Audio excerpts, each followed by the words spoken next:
up everyone, it's Sinistry, and today I have a bit of a different video for all of you. I thought it would be really fun to dive into the different Stardew Valley characters and talk about what their zodiac signs would be. For this video, there are a few caveats. Number one, I'm only doing the marriage candidates because there are too many characters in this game, but if you want the other characters, just let me know in the comments. And number two, I am only going to be doing this off of like vibe checks. I'm not basing this off of like what their actual birthday is or like what their full chart would be. This is really just me looking at their personality and going, okay, how does this match into a specific sign? I'm really into astrology, so I thought this would be a fun little video to put out for all of you, and I hope you enjoy. Make sure to like and comment if you do enjoy, and also subscribe if you like Stardew Valley. Also, there will be some minor spoilers for storylines, so I'm gonna try to keep it as brief as possible, but if you don't want to get spoiled for hard events, then you can skip around the video to people you already know.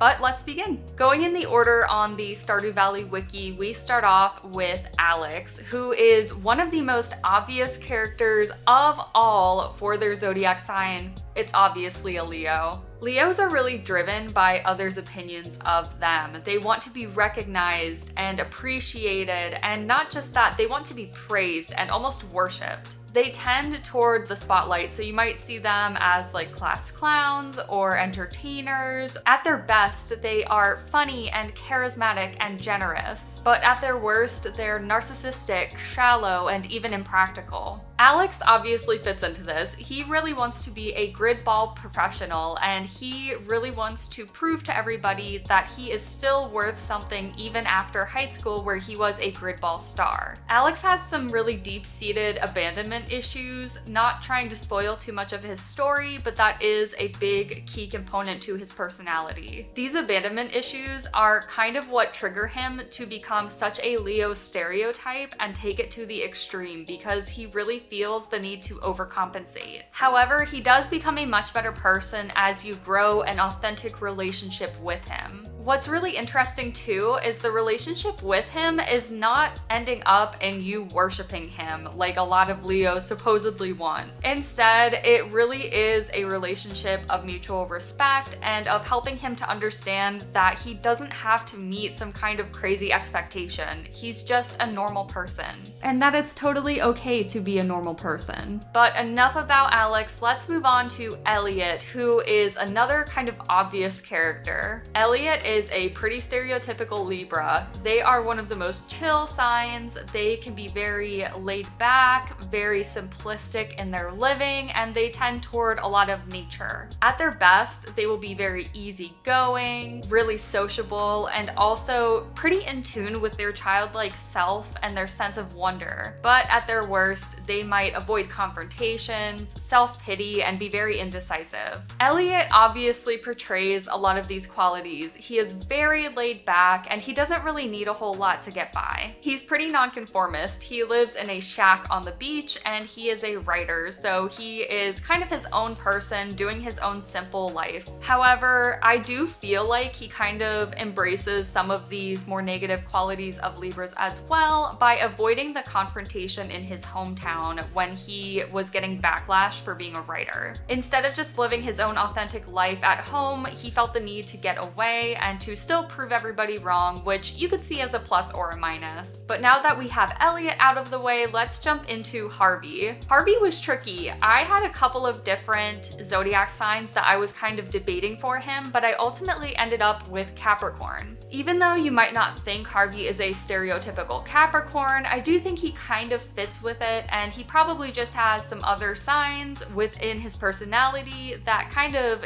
tone down the Capricorn intensity. So Capricorns are really responsible, and they are very hardworking, but they're also pretty direct, and they can kind of come across as know-it-alls. At the best, they really keep society flowing forward, and they're very reliable people, and they're very stable. They're the kind of person that you always know what to expect when you talk to them. But at their worst, they can be kind of condescending, a little too brusque in how they speak to people, and they can be a little bit too traditional. Now, obviously, Harvey is a doctor, so he He is one of the people who kind of keeps society flowing forward, and without him, the valley would be in a little bit of trouble. However, Harvey is really focused on work more than anything else throughout his plot, and I really think that Harvey is the stereotypical Capricorn, just always in that hardworking mindset. And I kind of see him doing things because it's the right thing to do based off of society, not necessarily because he really wants to do it, such as doing aerobics to stay fit.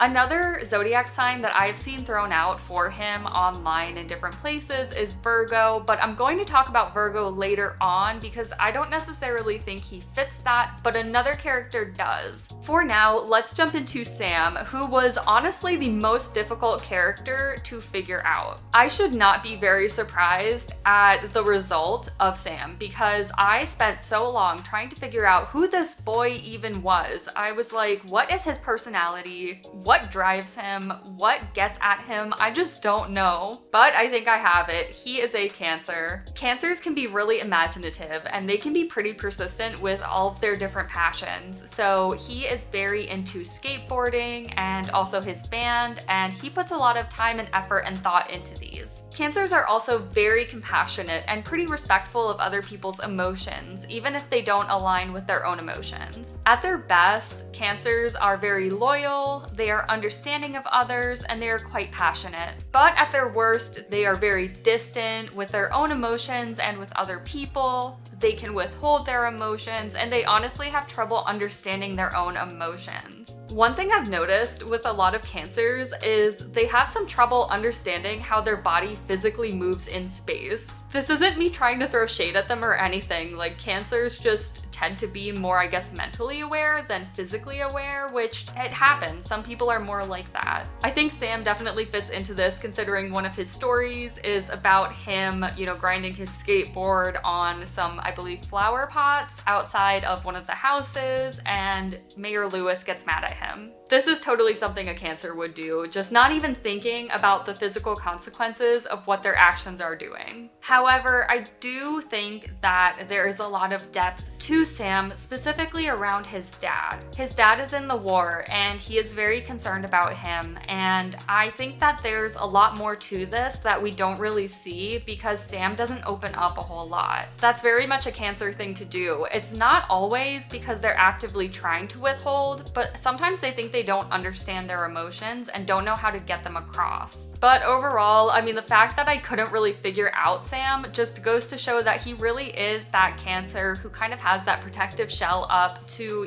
guard off against any unwanted emotions. So now that we have him all figured out, let's discuss Sebastian. Sebastian was kind of obvious to me after a second. He is an Aquarius. Aquarians are very cool and vibey people, and I don't know how to explain this except they tend to have kind of an aesthetic to them, even if they don't try. It's just kind of a natural thing that they have, that they can kind of see how to physically put themselves together in a way that feels authentic and comes across that way to others. Aquarians are also very non-traditional. If you look at a single zodiac sign, they are the least traditional out of all of them. At their best, they're really engaging, they are very aesthetically pleasing, and very inspiring. But at their worst, they can be moody, emotionally shut down, and even uncompromising. Sebastian kind of embodies all of this. He works a non-traditional job freelancing doing software development. He has that really emo aesthetic without even really trying. And he's also pretty emotionally volatile, and he does kind of hold a grudge. He doesn't really feel wanted at his house, and it definitely shuts him down. And someone else who is pretty shut down is Shane. Shane, for a hot second, had me a little bit confused, but I figured him out. He is a Taurus through and through. You cannot convince me otherwise. Taurians, I think that's how you say it, they are homebodies and they are very reliable people. At their best, they're homemakers, they're very affectionate and very easygoing as well. But at their worst, they can be quite stubborn, the most stubborn of all of the zodiac signs. very possessive, and also prone to addiction. All of this goes to say that Shane is pretty obviously a Taurus. So obviously addiction is one of the biggest aspects of Shane's personality and his entire story, and the reason why Taurians are so prone to addiction is because they rely heavily on creature comfort. What I mean by this is a lot of Taurians tend to overeat or just become addicted to food because they really love the taste of it, they are really obsessed with it, and it just becomes comforting for them. Others might get kind of clingy, or they might have other addictions, and Shane's obviously is alcohol. Additionally, at the beginning of his story, for sure, he is very stubborn and quite unfriendly, which might seem a little bit odd for a Taurian, but considering he's an addict, it kind of makes sense. However, even though he is an addict, he still went to work every single day that he had to go. So that kind of shows that Taurians are quite reliable. And even though he does go to work, he very obviously hates it. I think that he is such a homebody, and when you see him on your farm, he is so much friendlier. And like I said, Taurians are homemakers through and through, so that is really the obvious character arc with Shane. He is going from a very unhealthy Taurus to a healthier one. Alright, so we wrapped up all of the bachelors, and now let's jump into the bachelorettes. First up, we have Abigail. I think she was another quite obvious one. She is a Sagittarius. Sagittarius is really a sign that is governed by restlessness. They always like to travel, they always like to try new things, and don't like just staying at home. Sagittarius is never content with normal life. In fact, I don't know if they're ever content in general, but they definitely do not like to live a standard life. At their best, Sagittarians are outgoing, open-minded, and very exciting to be around. But at their worst, they can be exceptionally flighty, unreliable, and sometimes impatient. Now, you see a lot of these traits in Abigail. She loves nature, she loves adventure, but she doesn't really love living in the valley. But she is also a little bit moody, and she is impatient, which you can see in her story with Sebastian, where she bothers him while he's working because she just can't wait. Now, a totally different person is Emily, who is a Pisces. Pisces are very spiritual, and they seem super laid back on the outside, but on the inside, they are so deep emotionally. At their best, Pisces seem creative, intuitive, and extremely empathetic. But at their worst, they can be a little bit emotionally manipulative, kind of quick to shift their emotions, and relying a lot on escapism. Now, Emily is clearly a Pisces, as from the very get-go, one of her heart events is literally taking place in her dreams. She is super spiritual, she is really into all that kind of stuff, and that is such Pisces energy. She also is just a very chill person on the surface, but there's clearly a lot more to her that we don't always see. Additionally, Pisces is a sign that's often related to creativity, and Emily is very much into creativity with her sewing. That's pretty much it though. Emily is very obviously a Pisces, and I think she's a pretty awesome representation of that sign. On the other hand, Haley. If you literally told me that Haley was any sign other than Leo, I would be extremely confused. She is the most unhealthy Leo of all time. Haley pretty much has no redeeming qualities, honestly. She is the worst traits of Leo times 1,000. She's incredibly self-centered and narcissistic. She pretty much wants to be worshipped. And she's shallow from the moment you get to know her, and that really sums up Leo at its worst. I think she is more of a Leo, honestly, than Alex, and I even said that Alex was incredibly Leo, so that just goes to show you Haley is the worst. Not saying that Leo's the worst sign or anything, but Haley is just the worst character. Now, a much better character is Leah, who is also a Libra. She's definitely the direct contrast to Elliott. Leah is a sculptor, and one thing that I've noticed is a lot of Libras tend to have really creative pursuits, but they're kind of out of the box. It's not just like they like to draw or something like that. They always kind of take it a step further. Additionally, Leah also forages for food, which is very much a Libra thing to do, very in tune with nature and simple living. She loves the outdoors, she is very sociable, chill, and very open-minded, and also very nonconformist, but in a way that's kind of different from Elliott. I kind of get the sense that Elliott is trying to like prove people wrong, and he is really self-conscious about it, whereas Leah just kind of does her own thing and she's happy to do that. I really like Leah. She's not one of my favorites, but I think she's a good Libra representation, especially when you contrast to Elliott, who I don't particularly like. But the person that I really do like, who is actually my first wife in the game, is Maru. Maru is an Aquarius, but don't really get it twisted. She is not your standard Aquarius. Maru is an inventor, and that is very much an Aquarian thing, but she is not super vibey, unlike most Aquarians. However, she is authentically herself in a way that a lot of Aquarians tend to be without really second guessing themselves. Maru really focuses on her passions more than anything else. I mean, she does have a social element, but she is definitely much more focused on her own inventions and science. Now, while you might think that she kind of fits into a couple different signs, I think the fact that she has more of like a trial and error with her inventions, it kind of gives me Aquarius vibes. I definitely can't see her being like a Virgo or something and then electrocuting someone. Like, I just do not think that would happen, although I did kind of consider her as a possible Virgo. But instead, the person who I decided was a Virgo is Penny.